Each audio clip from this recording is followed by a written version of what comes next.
90 day, 90 day, 90 day.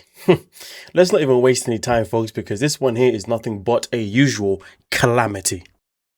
My whole life party just got me thinking, oh no, I'm saying goodbye to all these fun, crazy parties. What if I get bored in marriage? Now I don't want to make out with anyone. But what if I want to make out with someone? What if, like, in 5 years, I want to make out with someone? Before we even let that sentence even finish or let them get to where they're going with this, who the hell marries somebody or plans to marry somebody, agrees to an engagement, agrees to even be in a relationship with somebody if they're now thinking about in the next 5 years, what if I want to step out? Because the maddest thing about it is that the only time I've ever heard the question of the next 5 years is if somebody says, "Hey, so where do you see your life in the next 5 years? What do you see yourself doing? You know, do you see yourself?" Those kind of questions. But nah, Catie's wired differently. Her whole one is about, so what if I want to cheat on you in 5 years? Or what if I want to bring someone into a relationship in 5 years' time? Excuse me, what? The matter of the fact is, if she wants to be in a poly type relationship, then go find somebody who's open to that type of relationship. And it's crazy because for somebody who's such a religious person, allegedly, with such a judgmental family about religion, especially when it came to Josh, it is quite interesting that she has this idea of now wanting to open marriage. I do wonder if her religion that she follows so strictly and so strongly allows open marriages. That's what I want to know, because you see, her parents were so quick to want to judge Josh for not wanting to necessarily convert, but yet all of a sudden but yet Catie is being upset with the fact that Josh may not agree to this. Like, yo, what is happening, folks? What is happening?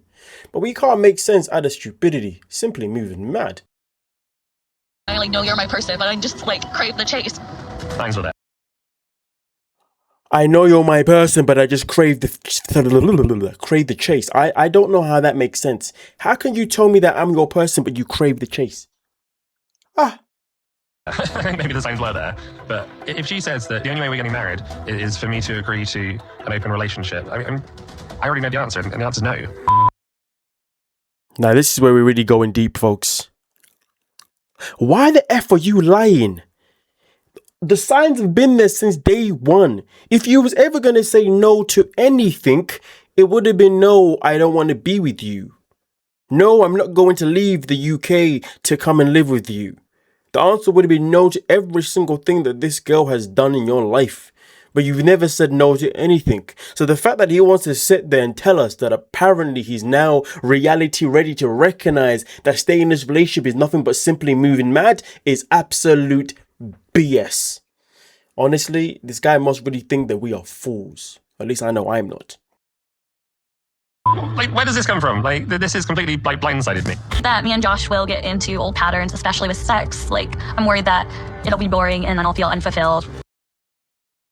You know, she says it'd be boring to feel unfulfilled. To be honest with you, does she even know what a good time really is anyway? Because sometimes there are plenty of women who have been with this guy and this guy and this guy and this guy and this guy and this guy. And to be fair, they still don't know how to actually use their mouth and their tongue, and they still don't know how to do the shebang. You know what I mean? And they've been with this guy and this guy and this guy and this guy, and they still don't even know how to actually arch the back. They've been with this guy and this guy and this guy and this guy, and they still don't even know how to hold their legs up in the air the way it's supposed to be without being told what to do. So at the end of the day, what is even a good time to her? I'll tell you what it is, folks. You see, for her, a good time is being able to allow multiple guys to enter her hole. That is what a good time is. At the end of the day, she gets bored of seeing the same face and feeling the same thing going in her. So for her, a good time is just every now and then I'd like to just kiss someone different. Every now and then I'd like to just feel someone different. Every now and then I'd just like to look at someone different in the bedroom. That is probably what a good time is to her.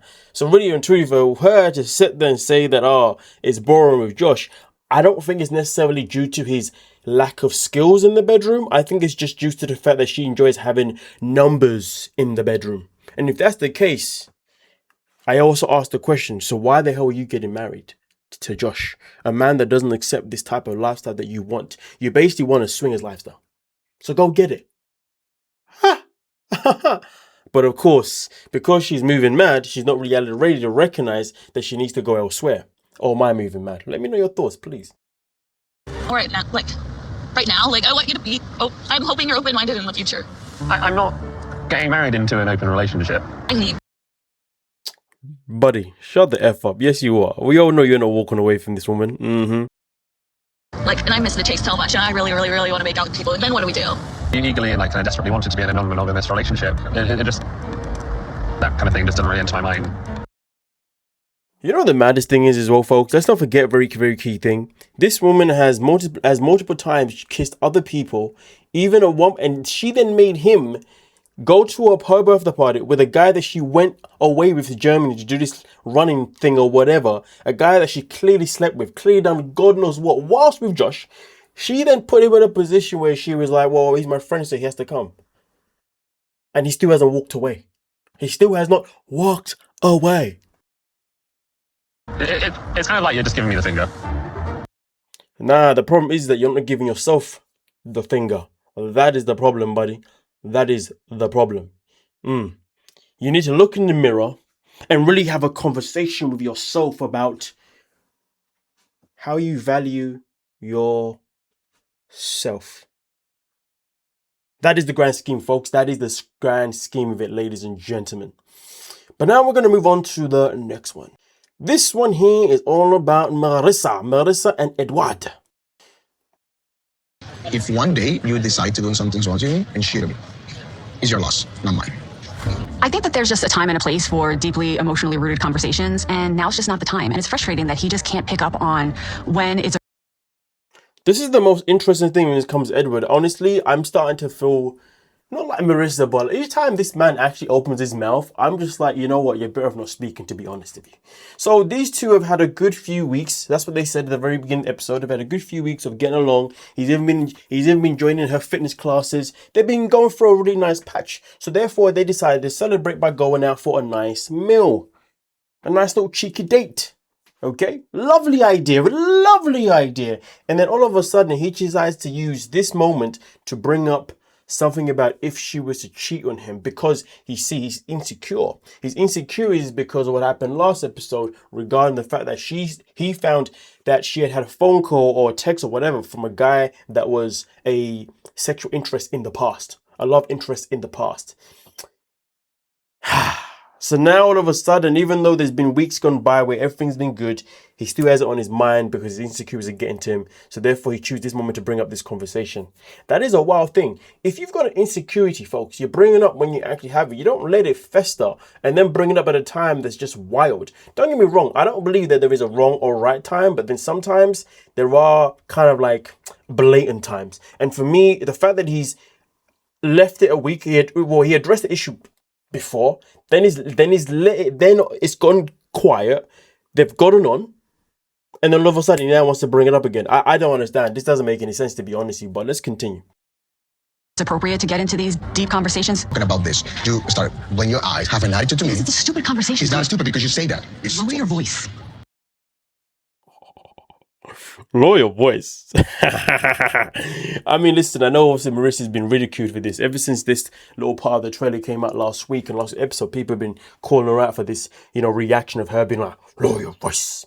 I mean, listen, to be honest with you, I'm not a fan of being in public and somebody starts to get a little bit loud. So to be honest with you, if somebody gets loud, I'm doing one or two things. Either one, I'm getting up and walking away, or two, I'm like, hey, let's just calm it down.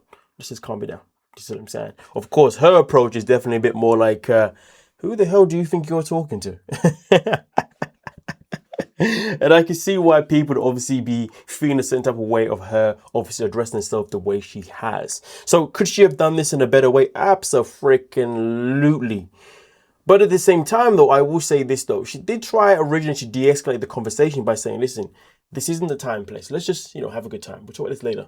But Edward just could not let it go. He had to keep going on and on about it. So therefore, I believe he's then got to a point where he's now pushed her buttons. Now, even though he's pushed her buttons, she should still know how to conduct herself in a better way, especially given the fact that she's always calling him out for his lack of intellect, shall we say, as she always says. But let's continue.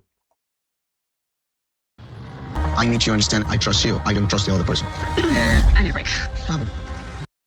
Honestly, I won't lie to you. I would have been the same because when somebody says it's not you that I don't trust, it's the other person. No, if you don't trust the other person, that means you don't trust me neither. Okay? Because if you trust me, then you should know that if the other person does anything they shouldn't be doing, I'm going to shut them down. So how about you allow that person to do that thing that you don't trust them to do, and then allow me to then shut them down, so then that person never does it again, or I can then walk away from that person officially because they've actually done what you thought they were going to do, and that was overstepping. You see, this is the issue when people try and say, yeah, but I just don't trust that person. Oh, God. Why do people say that stuff? Honestly, there is no difference. If you're going to say you don't trust that person, you're still saying that you don't trust me. It's as simple as that. It means you don't trust the fact that I'm going to shut this person down when they do some calamity. Let it play out. Don't try and prevent something. Okay? You let it play out and you take everything you need to know. Because here's the thing, folks, right? What is the best way, or one of the best ways to get past an insecurity of infidelity, shall we say? One of the best ways that I would suggest, very simple. Let it play out. Because you see, if you let it play out, if they then allow that person who's going to overstep, if they allow that person in, at least you know that the person you're with needs to go. Then good for you.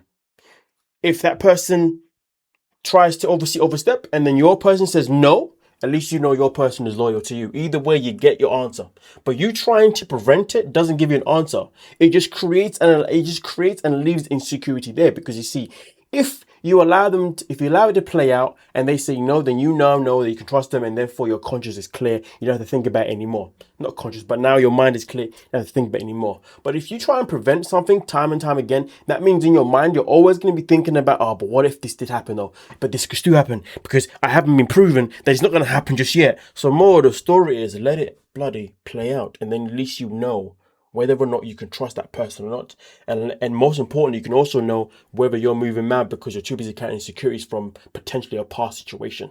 Either way though, Edward definitely didn't pick his time the best time, you know what I mean? And to be fair with you, again, he probably shouldn't have said anything, but you should just let things play and see what happens. But it is what it is. Now with that being said though, let's move on to the next one. And this one's all about Debby.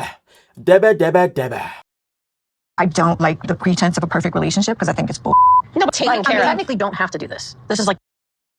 But what is a pretense of a perfect relationship? Yes. What is a pretense? Sorry, let me not do that. That's what I said. Annoying. Anyway, so here's the thing, folks. Okay. Obviously, we know that perfection is not a real thing, right? It's just a figment of. It's just something that we're told, right?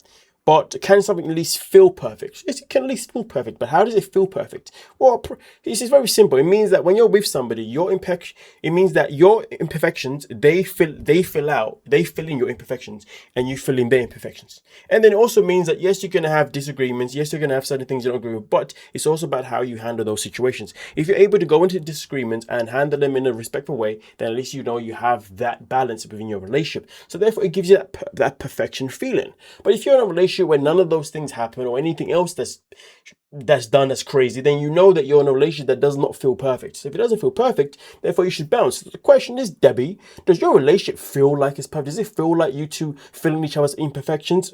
No. Does it feel like you two can have an argument and and resolve it respectfully?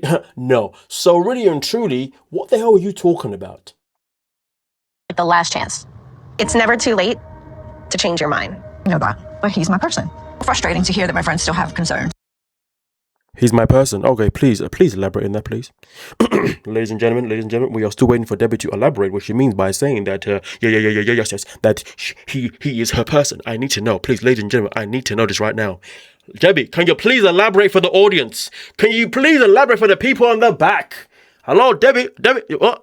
Oh yeah, of course she's not going to elaborate. Not because this is a video of me obviously reacting to her, but simply because she wouldn't know how to answer that bloody question. That's why. Because you can't answer a question that is unanswerable. You can't answer a question that is simply what, folks? You can't answer a question that is simply what, folks? Put it down in the comment section. You know the word. You know the two words. Move it. Exactly. You can't answer one of the questions. Let me know what it is. I would hope that they would just be happy. Wait up, that's Caden. Wait, has Caden met him yet? No, he was in school 5 days a week, and I'm not gonna lie to you folks, this whole time I had no idea she had a son. This must have gone over my head. We only ever see her daughter, but she had a son this whole time. And to make it worse, this son hasn't what? Her kids are everything, and she's only asking 2 people to be there. He better come. He has no excuse not to. It's a college job. you guys know, like, Caden is my world. Yeah. And this whole time, her son hasn't even met Mido just yet. Hasn't even met Mido. Too busy with school and work, college. Caden has to be there. Right. You can't. You won't get married without Caden? No, I would never get married without Caden there. So Debbie won't get married without her son Caden being there, but yet you will still agree to a proposal without Caden meeting the man. But yet you still say yes to Mido or proposing to you, even though your son still hasn't met this man. I don't know how that makes sense. How can you say you won't get married without your son being there, but at the same time your son hasn't even met the guy to even give you his approval of the guy? If he even likes the guy, if Mido can even get along with your son. We've seen the way he talks to you, and we've seen the way he talks to your daughter too. And you haven't even had a backbone to tell him to speak to your daughter in a better way. This woman is full of it. You don't think he's doing this on purpose so that you won't go through with it? I would hope not. Not be. If this happens, then I'm just going to have to call the wedding off. I'm starting to think that there might be something else going on. Maybe he doesn't really approve of this marriage. I mean, listen, there's probably something else happening, and if anything, what's happened is that two siblings have come together and had a conversation. Obviously, sis has obviously been speaking to bro to Caden and saying, hey, just so you know, this guy is a waste man. Just so you know, this guy is always moving mad. Yes, this man does not know what reality already is. This man is a man that is only here to be a menace. This is a man that's here to only care about being an actor. He has not shown her mum a single form of respect. Hell, he might even be worse than our own freaking father. Maybe that's what's happened, because siblings do talk. Okay, so maybe that's what's been happening. He's been hearing about Mido, and maybe even before Mido even arrived, he was hearing about Mido anyway. So obviously the whole time he would have been in Egypt, Mum obviously would have been in America. Maybe there were times when Caden was there and he would hear the way Mido would speak to his mum on the phone. Maybe Mido even knows the fact about how maybe even Caden knows about when Mido would ignore his mum for days upon ends because he didn't want to talk to her when he was in Egypt. Maybe he knows that Mummy's been sending a whole lot of money to him as well. Mummy's been catering for this man's life since she's known him. So maybe there's been a build up and he's like, nah, I don't want to see this dude. If he comes to America, I don't want to be. I'm going to make sure that I am busy. And I wouldn't blame the boy. Wouldn't blame in any shape or form. So this is the question, folks. This is the question. Will Caden turn up? Well, unfortunately, we already know this because, well, actually, we don't know if he turns up. But what we do know is that Debbie and Mido do actually get married because we saw the marriage certificate. I'm pretty sure we did. Pretty sure I made a video about that. Or was that a different couple? No, I'm pretty sure. So really and truly, what the question really remains is, does Caden show up and does Debbie stick to her word when she says, I won't get married without my son being there? Because at the end of the day, if she gets married with her son being there, then that further on proves that Debbie is somebody that is a lying, moving mad piece of work. Yeah. Well, now we move on to the next one. This one right here is all about Thomas and Paula. Let's not waste any time. Acho que o Tom é uma real razão pra você estar vindo pra cá? Uma das razões. Ele não é o centro da minha vida. Ele não é o centro. So coming to America isn't necessarily because of Thomas. Thomas is not the center of her reasons. Okay. It's a gift from the universe, but that doesn't mean that he is my universe. So I want to be happy in this relationship, but I can't be happy with him if I'm not happy with myself. Okay. I hear what she's saying. She's saying that I didn't just come to America because of him, because he's not the center of my life. He's not the center of my universe. So, I came for myself as well, and things that I want to do. Okay. Maybe, okay. Let's leave it like that for now.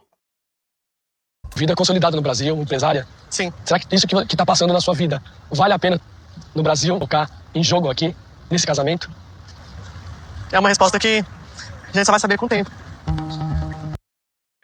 Only time will tell. Only time will tell. So I do wonder though if her other motive, because remember she did speak about she's always wanted to come to America. So maybe her other motive isn't just to be there because of Thomas, and Thomas isn't just as blessing in disguise as coming to life that's allowed her to come to America. Clearly tells me that maybe this business mind. So she's a businesswoman. Okay.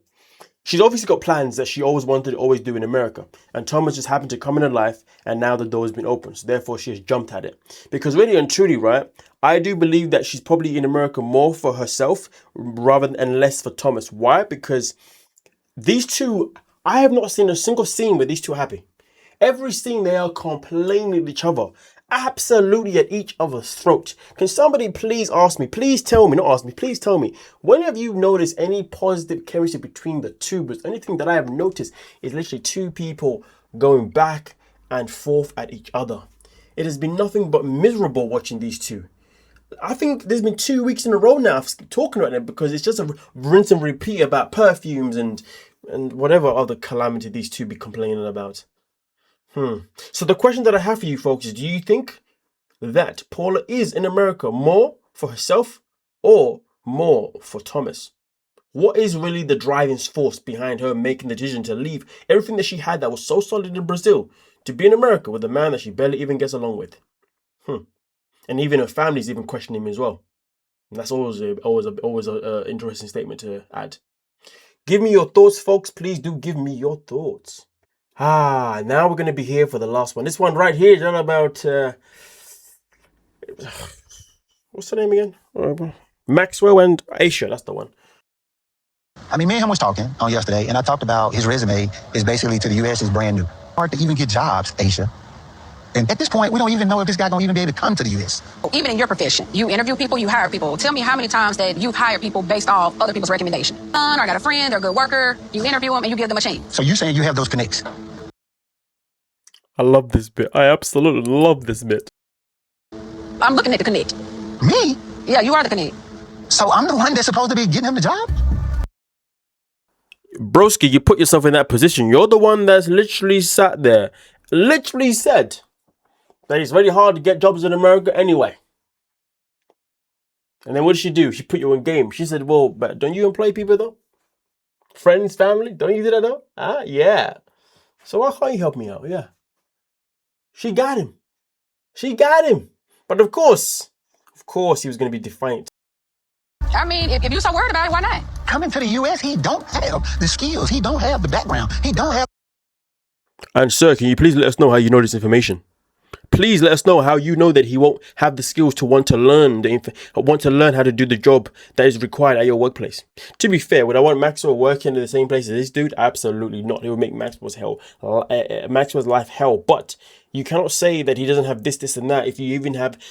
If he has a conversation with Maxwell, Maxwell says, you know what, I can't do that. Or Maxwell just says anything that says, okay, he's unable. Fair enough. But you don't know that. Have the resume I have. Not getting any younger. And also, he contradicts himself. He said at the very, very, very, very beginning that it's hard to get a job in America. And I'm not saying that's not true, but in the last scene that we saw him at Maxwell, he was already talking about how in America, obviously, American women want a man with a lot of money. Oh no, a man that's got a stable job and stable money, blah, blah, blah. And he was saying that obviously if you come to America, then you're not going to be able to get. Do you know what? I've lost my point. I've lost my bloody point.